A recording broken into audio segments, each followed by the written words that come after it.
Hello, good evening, नमस्कार। M S study team के YouTube channel में मैं सोनू सर आपका स्वागत करता हूं। और आज आपके लिए मेरा फर्स्ट डे है और आपके लिए मुझसे मिलना भी फर्स्ट डे है। इस टीम में मेरा जो योगदान हो, यह योगदान के लिए जो आज हम आए हैं वो भी मेरा आज फर्स्ट डे है और पहली क्लास होगी। और वो आपको हम जो पढ़ाने जा रहे हैं उसका बहुत ज़्यादा इम्पोर्टेंस आज के टाइम में आपके पेपरों में भी देखने को मिलता है। जैसे आप एसएससी जीडी का जिन्होंने भी फॉर्म अप्लाई किया है उसमें 25 क्वेश्चन जो है वो हिंदी से आएगा और हिंदी से आपका 25 क्वेश्चन है तो उसमें आप 20 प्लस कैसे ले सकते हैं या 25 में 25 भी ले सकते हैं। आपको ऐसी क्लास दी जाएगी कि आप 25 में 25 भी ले सकते हैं, लेकिन आप कोशिश करिए, नहीं 25 होता है तो कम से कम 20 प्लस तो आना ही चाहिए। तो हम आज हिंदी पढ़ने जा रहे हैं और हिंदी में सबसे पहला जो चैप्टर है या सबसे पहला जो टॉपिक है वो हम पढ़ने जा रहे हैं हिंदी वर्णमाला। हिंदी वर्णमाला पढ़ने जा रहे हैं। तो हिंदी वर्णमाला में हम पहला है वर्ण विचार। वर्ण विचार, ये जो वर्ण विचार है, हमने वर्ण विचार क्यों लिखा है?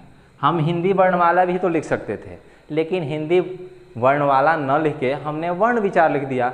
वर्ण विचार का कहने का मतलब है कि वर्ण के ऊपर हमें आज विचार करना है कि ये वर्ण कौन से क्या वर्ण होते हैं, किसको क्या बोला जाता है। ये आज हमको हम भी समझेंगे और आपको भी समझाएंगे इस बोर्ड के माध्यम से, इस वीडियो के माध्यम से। आप देखिएगा कैसे कैसे हिंदी वर्णमाला के बारे में हम क्या आपको बता रहे हैं। और देखिए, जितना ज़्यादा आप फोकस इस पे कीजिएगा ना उतना ही ज़्यादा आप हिंदी में मार्क्स ले सकते हैं। तो हम सबसे पहले शुरू करने जा रहे हैं। सबसे पहले समझना ये जरूरी है कि वर्ण क्या होता है। उसके बाद ध्वनि क्या होता है। तो वर्ण आप सिंपल देखिएगा कि वर्ण जो भी है क्या है, अ आ ई उ क ख ग जो भी होता है ये वर्ण होता है। तो वर्ण में अब ध्वनि कहाँ से आ गई? तो ध्वनि क्या है?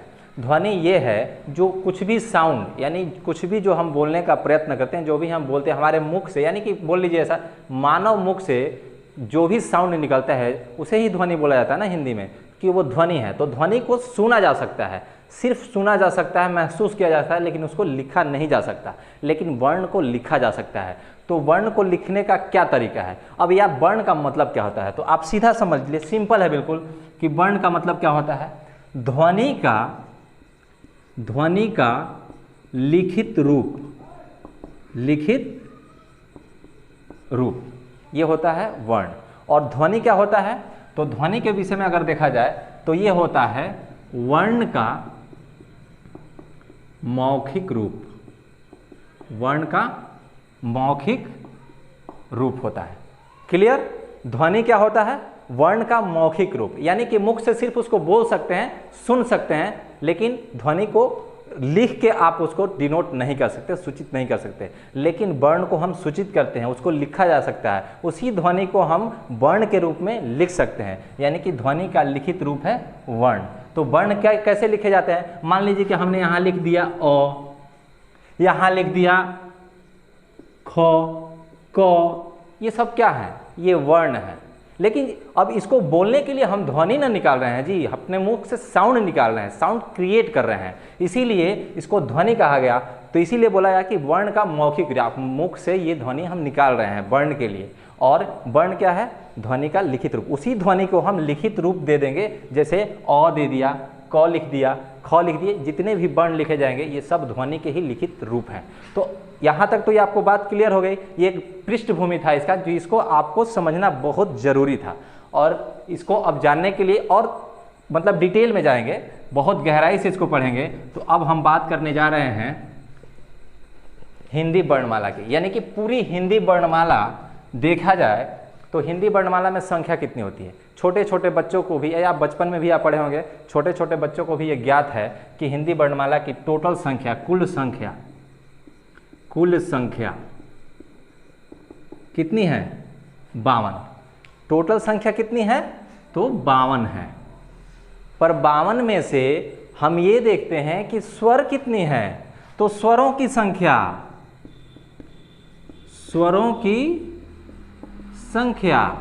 बराबर कितनी होती हैं? तो स्वर 11 होते हैं। तो यहाँ पे हम लिख देंगे 11।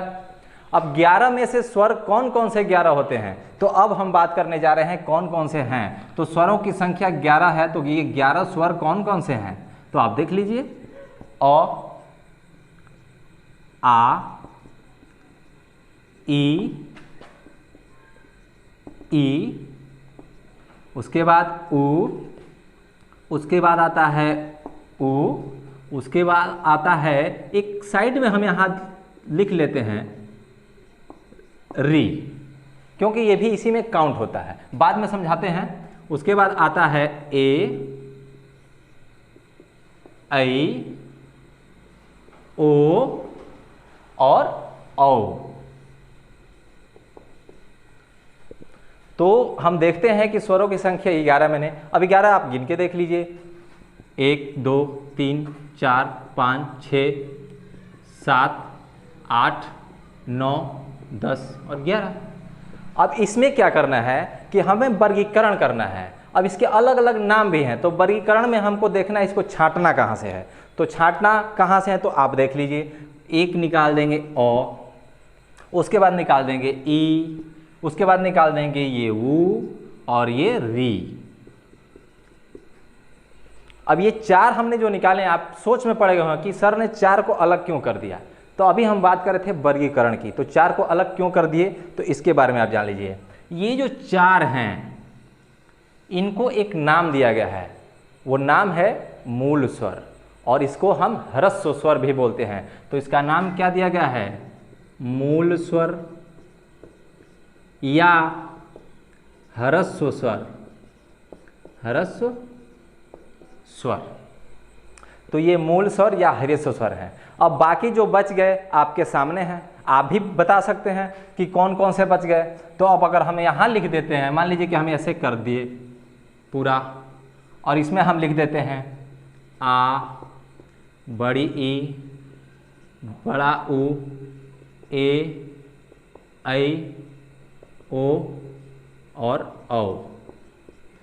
देख लीजिए कितने हो गए, टोटल नंबर ऑफ 7।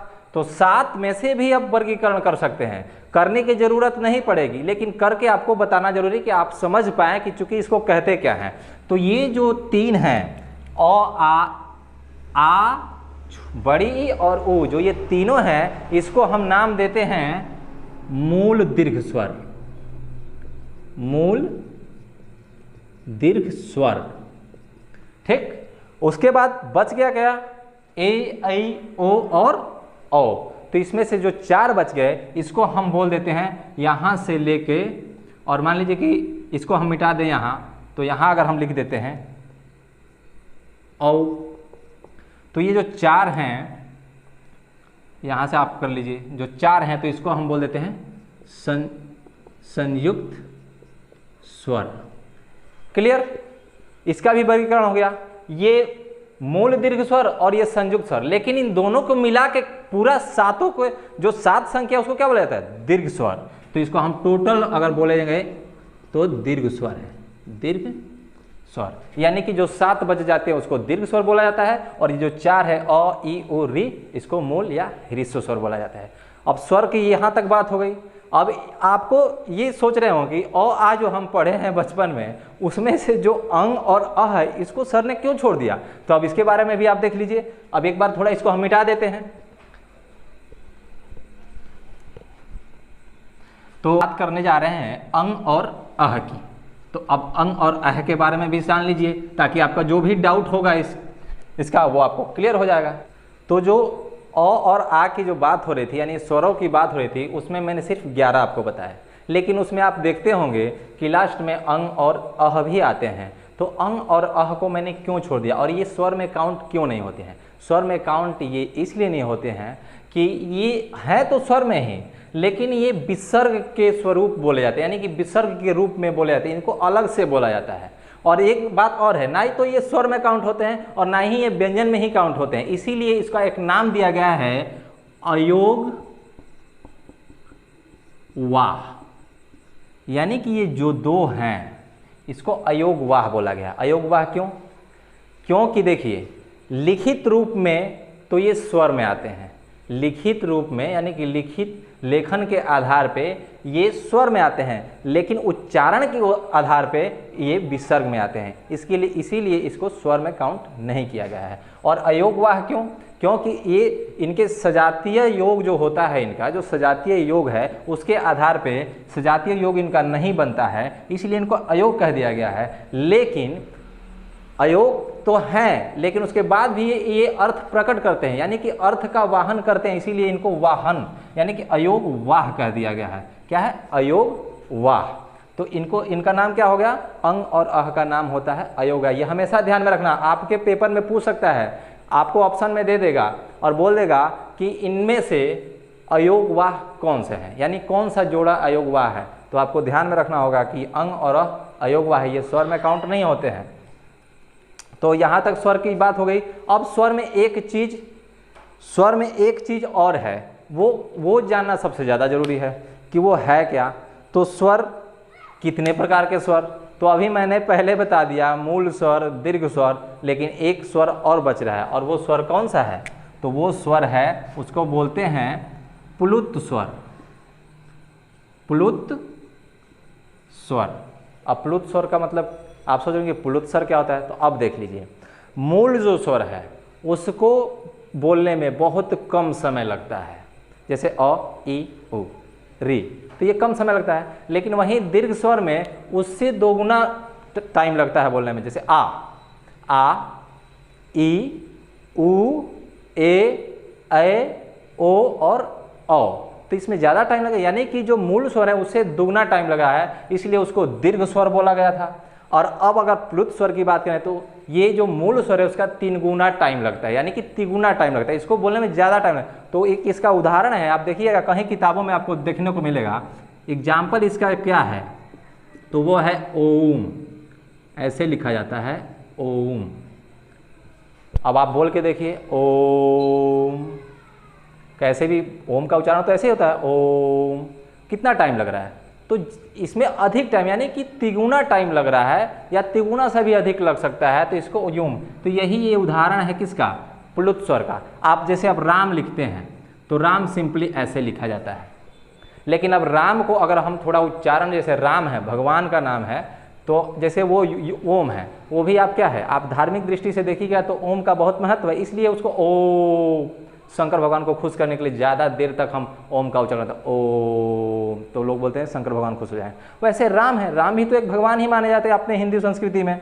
तो राम का अगर उच्चारण अगर देर तक किया जाए, जैसे ज़्यादा टाइम लगे, तो राम, तो राम लिखने के लिए ऐसे ही लिखा जाता है, रा, एस एस एस, ऐसे आपने देखा होगा। पहले संस्कृत में ये यूज होता था, आज हिंदी में भी यूज होता था, लेकिन अब इसका यूज खत्म हो गया, इसको हटा दिया गया है। लेकिन ये क्या है, ये जो एस आकार का जो आपको दिख रहा है, ये अ का उच्चारण करता है। जब ज़्यादा देर कहीं लगाना है तो ये साउंड आता है, मतलब इसको लगाना पड़ता है। तो ये पहले संस्कृत और हिंदी दोनों में, ज़्यादातर संस्कृत में देखने को मिलता था, लेकिन आज भी संस्कृत में है, लेकिन इसको हिंदी से हटा दिया गया है।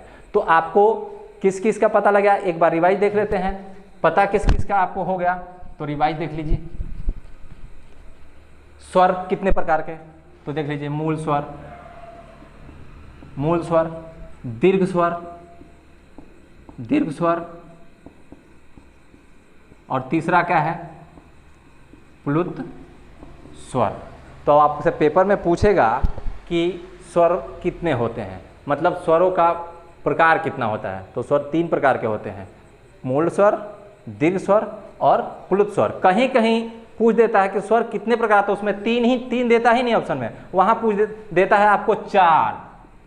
तो आपको मैंने पहले भी क्लियर किया था, वो आपको वर्गीकरण अगर याद होगा तो आप एक बार और भी सुन सकते हैं। जैसे मान लीजिए दीर्घ स्वर, मूल स्वर या ह्रस्व स्वर, एक ही है, मूल स्वर, ह्रस्व स्वर। उसके बाद दीर्घ स्वर, उसके बाद एक उसमें आया था संयुक्त स्वर, और उसके बाद ये प्लुत स्वर। तो 4 हो गए, सिंपल है। तो आपको ध्यान देना हो कि मैंने पिछले आप क्लास में क्या, मतलब पिछली जैसे थोड़े समय पहले जो भी समझाया था उसमें आपको 4 दिख सकते हैं। आप वर्गीकरण जब देखिएगा, किताब में भी देख सकते हैं, वैसे भी वर्गीकरण किया होगा। तो मूल स्वर, दीर्घ स्वर और प्लुत स्वर, यही मेन है, ये 3 इंपॉर्टेंट हैं और यही 3 पूछे जाते हैं पेपरों में। और स्वरों की संख्या की अगर बात करेंगे तो 11 स्वर पूछे जाते हैं, 11 ही संख्या होती है स्वरों की, री को काउंट करने के बाद। और अंग और अह क्या होते हैं, अयोग वाह होते हैं। तो स्वर में यहीं तक हम यहाँ अब इससे बाहर स्वर में कुछ नहीं आएगा आपको। जो आएगा वो जब अगली क्लास हम लेंगे उसमें आपको स्वर में जो और क्या क्या पूछा जाता है, अघोष, सघोष, अल्पप्राण, महाप्राण, इसी मतलब स्वरों में कौन सा अल्पप्राण है, कौन सा महाप्राण है, कौन सा सघोष है, कौन सा मतलब अघोष है, ये बताएंगे जब हम व्यंजन पढ़ाएंगे। तो अब इसके बाद हम बात करने जा रहे हैं व्यंजनों की। लेकिन व्यंजनों की बात जानने से पहले एक चीज़ आप नहीं मतलब आपने भी ध्यान नहीं दिया होगा कि स्वर किसे कहते हैं। तो स्वर का आप परिभाषा आप समझ लीजिए, ये तो आप समझ लिए, तो स्वर की परिभाषा भी समझ लीजिए कि स्वर जो स्वतंत्र रूप से बोला जाए, जो स्वतंत्र रूप से बोला जाए। कैसे? तो स्वतंत्र, स्वतंत्र का मतलब होता है एकदम फ्री माइंड हो गए, फ्री हो गए।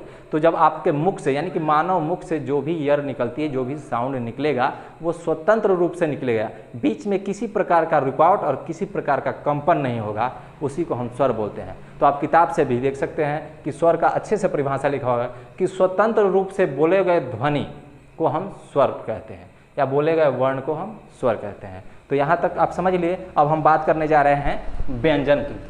व्यंजन वर्ण की बात करेंगे तो देख लेते हैं व्यंजन क्या है। अब व्यंजन, व्यंजन, अब व्यंजन में आप ये सोच रहे होंगे कि स्वर तो 11 हो गए और 52 टोटल सर ने बताया था, तो अब कितने बचे? तो अब तो आपके बचने चाहिए 39 न जी, 39 नहीं, 11 कितने, 41, 41 बचे हुए हैं।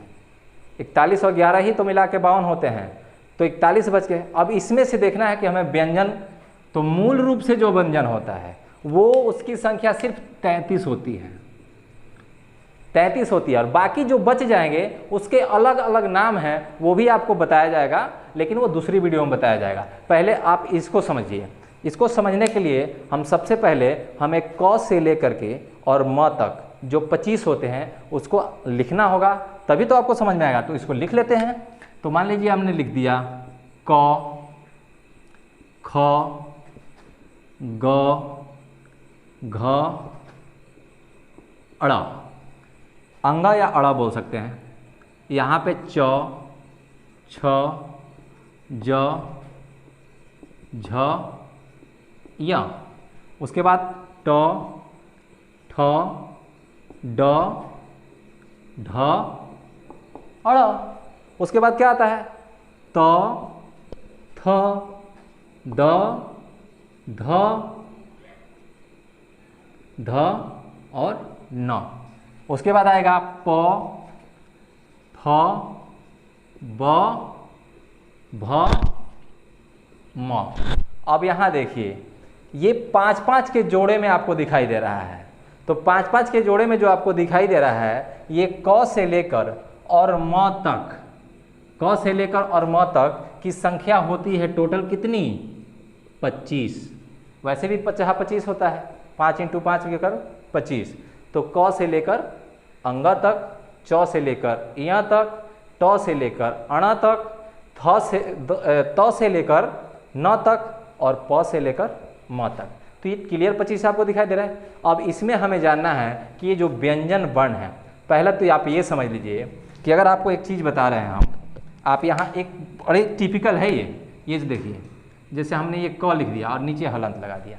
इसका मतलब क्या होता है? इसका मतलब ये होता है कि जब हलंत लग गया तो ये क क्या है? क आधा है, आधा क है। मान लीजिए कि मैंने ये थ है, थ के नीचे भी अगर ऐसे लगा दिया तो ये आधा हो जाता है। अगर मैं किसी इसमें से किसी के भी नीचे चाहे कोई भी वर्ण हो, कोई भी वर्ण हो, व्यंजन वर्ण से कोई भी वर्ण हो, व्यंजन वर्ण से, तो उसमें किसी के नीचे अगर आप हलंत लगा देते हैं तो वो आधा माना जाता है। लेकिन ये आधा माना तो जाता है लेकिन कहीं लिखा तो नहीं जाएगा, इस वर्ण में कहीं दिख रहा है, ये पूरा पूरा आपको दिख रहा है।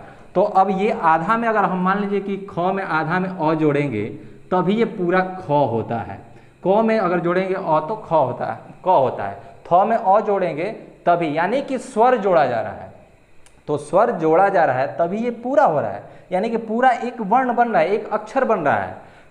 तो या ध्वनि बन रहा है, ध्वनि भी कह सकते हैं, लेकिन इसी ध्वनि को लिखित रूप में हम वर्ण बोल रहे हैं। तो क, तो अब समझना यहाँ पे ये है क्यों, ऐसा क्यों है।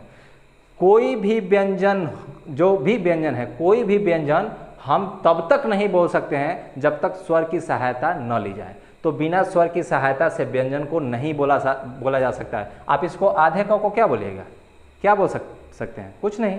तो वहाँ पे आपको अ लगाना ही पड़ेगा, तभी तो आपको पूरा क होगा। तो क ये हो गया। अब इतना बात आपकी समझ में आ गई होगी।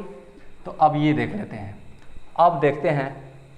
अब देखिए इसका पहला क का पहला, तो ये सब वर्ग है, इसको वर्ग बोलते हैं। यहाँ से लेकर यहाँ तक क्या है, ये वर्ग होता है। तो वर्ग में अब यहाँ हम ऐसे लाइन खींच देते हैं। उसके बाद देखिए इसको क्या बोला जाता है। चूँकि क जब हम साउंड निकालते हैं, क ख ग घ अंग या अड़ भी बोल सकते हैं, अड़ भी बोल सकते हैं और अंग भी बोल, लेकिन मानक हिंदी में बीच में इसको अंग बोला जाने लगा था, लेकिन फिर से इसको अड़ ही बोला जाता है। तो अब देखिए क की साउंड जब निकालते हैं, क ख ग घ अड़, क्या होता है आप महसूस करके देखिए कि जब भी हम बोलते हैं तो हम अपने गले से बोल रहे हैं, यानी कि कंठ से बोल रहे हैं। इसमें कहीं भी जीभ का कोई, जीभ या जिह्वा अपने या जबान का कहीं भी कोई रुकावट नहीं है। यानी कि रुकावट तो है, प्रेशर तो है, हवा पे प्रेशर है। स्वरों में क्या होता है, स्वरों में प्रेशर नहीं होता, दबाव नहीं होता, स्वतंत्र रूप से बोला है। लेकिन इसमें प्रेशर है, गले पे हमारे प्रेशर, हम गले पे जोर लाना है, क ख ग घ अड़, तो गले पे प्रेशर है, इसलिए इसको गले को क्या बोला जाता है, कंठ। मतलब एक आप हिंदी में बोलते हैं जो कंठ बोलते हैं। तो ये क्या होता है,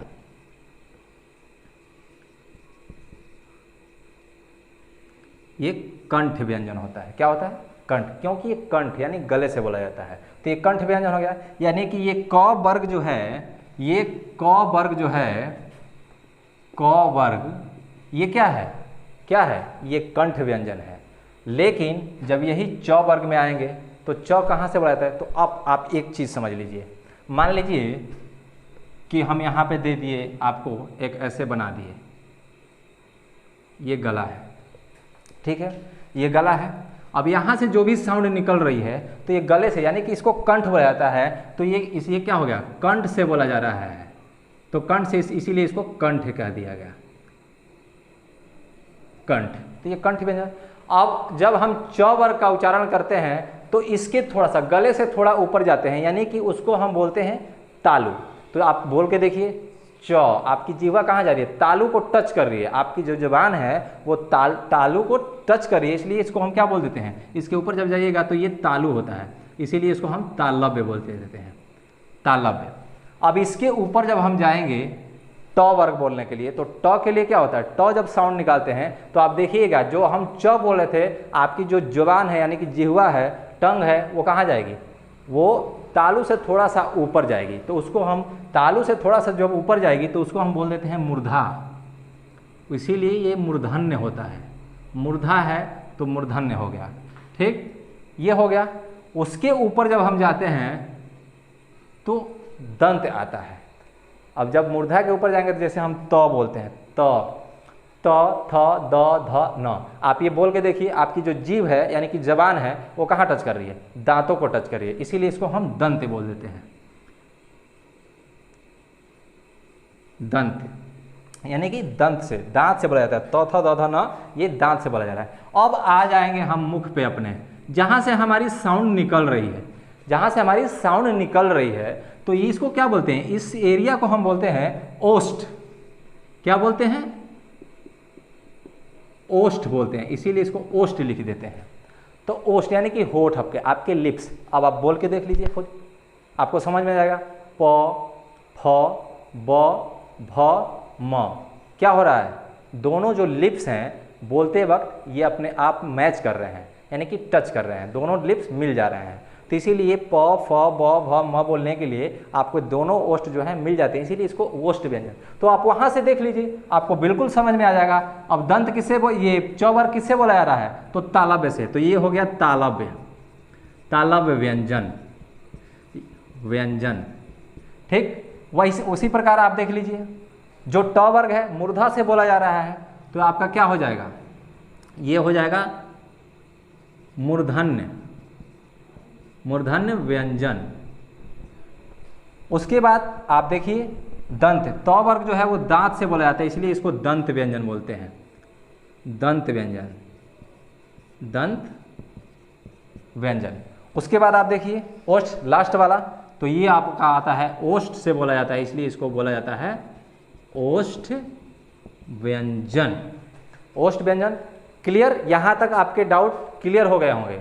अगर नहीं डाउट क्लियर होंगे तो आप एक बार और समझ लीजिए। व्यंजन जो मूल रूप से व्यंजनों की संख्या है वो 33 है, उसमें से भी 25 जो है ये क्या है आपके देख लीजिए, ये वर्ग हैं, इन्हीं को वर्ग बोला जाता है। एक है क वर्ग, एक है च वर्ग, एक है ट वर्ग, एक है त वर्ग और एक है प वर्ग। और इसका अलग अलग नाम है। ये कंठ से बोला जाता है कि गले पे प्रेशर ज़्यादा है, हवा का प्रेशर गले पे ज़्यादा है, इसलिए ये कंठ व्यंजन हुआ। उसके बाद हवा का जो प्रेशर है वो जिह्वा के साथ, जबान के साथ वो तालु को टच करता है, इसलिए वो तालव्य व्यंजन है, यानी कि च वर्ग जो है वो तालव्य व्यंजन है। उसके बाद हम बात करते हैं ट।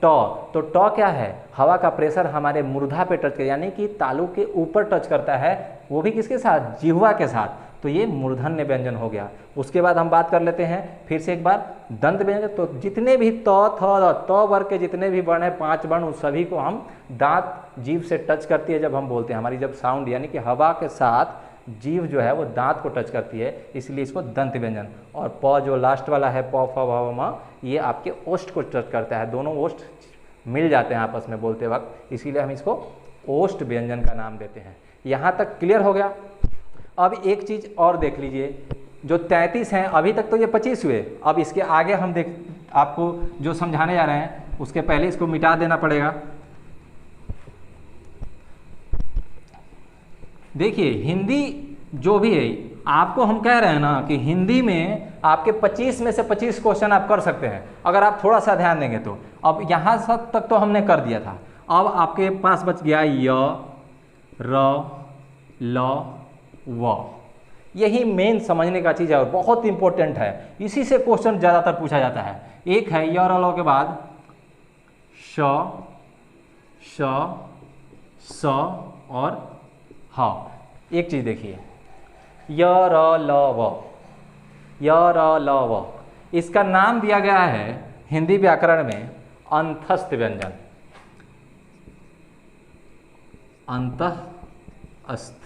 अंतस्थ व्यंजन, अंतस्थ व्यंजन।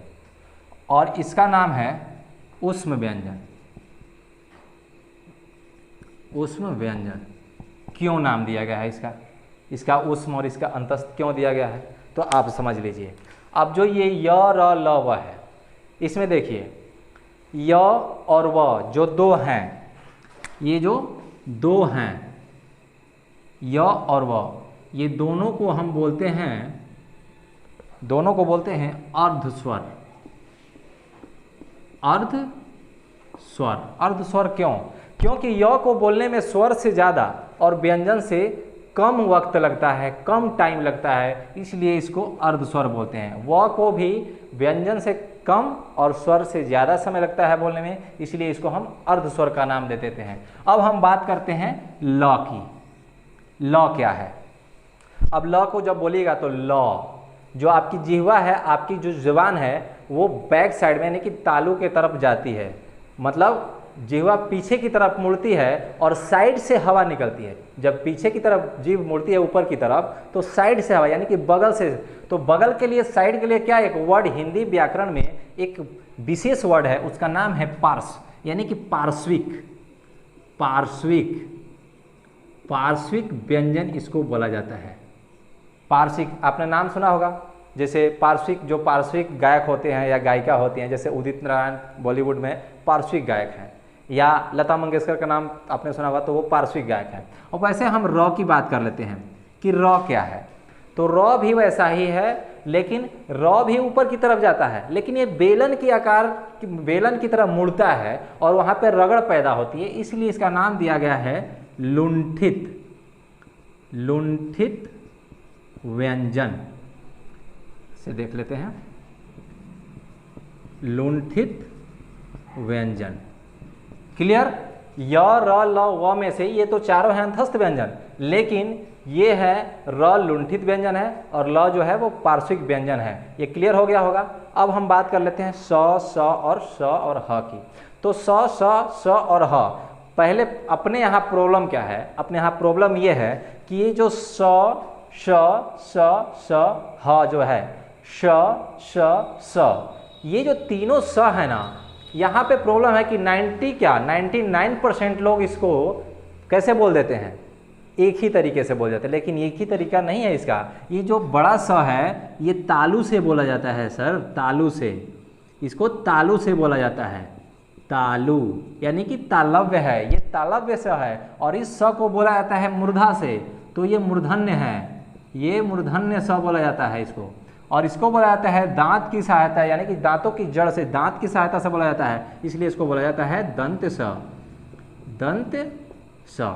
अब समझ में आ गया। और ह क्या है, ह जो है ये भी ऊष्म व्यंजन में आता है, लेकिन ह के लिए ह क्या है, ये कंठ से बोला जाता है, ह कंठ से बोला जाता है, इसलिए इसको कंठ भी लिख सकते हैं, कंठ, ये कंठ से बोला जाता है। तो आप खुद प्रयास करके देखिए, आप बोल करके देखिए, श श स ह, ये चारों जो वर्ण है इसको बोलते समय आप अपना हाथ अगर आप आगे करेंगे अपने मुंह के आगे और आप बोलिएगा तो इसमें थोड़ी सी गर्माहट महसूस होती है, इसलिए इसको हम व्यंजन यानी कि ऊष्म व्यंजन बोलते हैं। तो अब यहाँ देखिए, पहले 25, अब यहाँ पे क्या हुआ, ये 4 हो गया, यहाँ पे क्या हो गया, ये 4 हो गया, 25 4 29 और 4 33, ये टोटल 33 हो गया। यहाँ तक आपको समझ में आ गया होगा कि व्यंजन जो मूल व्यंजन है वो 33 है, तो यही मूल व्यंजन जो 33 है। अब इसमें जो बाकी बच गया है वो हम आपको कल बताएंगे, कल की वीडियो में आप देख लीजिएगा। और अगर ये वीडियो आपको अच्छी लग रही है या कोई भी इसमें जो समझने की चीज़ है आप बिल्कुल अच्छे से समझ रहे हैं, तो प्लीज़ करके एक बार इसको लाइक कर दीजिएगा, सब्सक्राइब कर दीजिएगा, शेयर भी कर सकते हैं, कमेंट भी कर सकते हैं। That's all.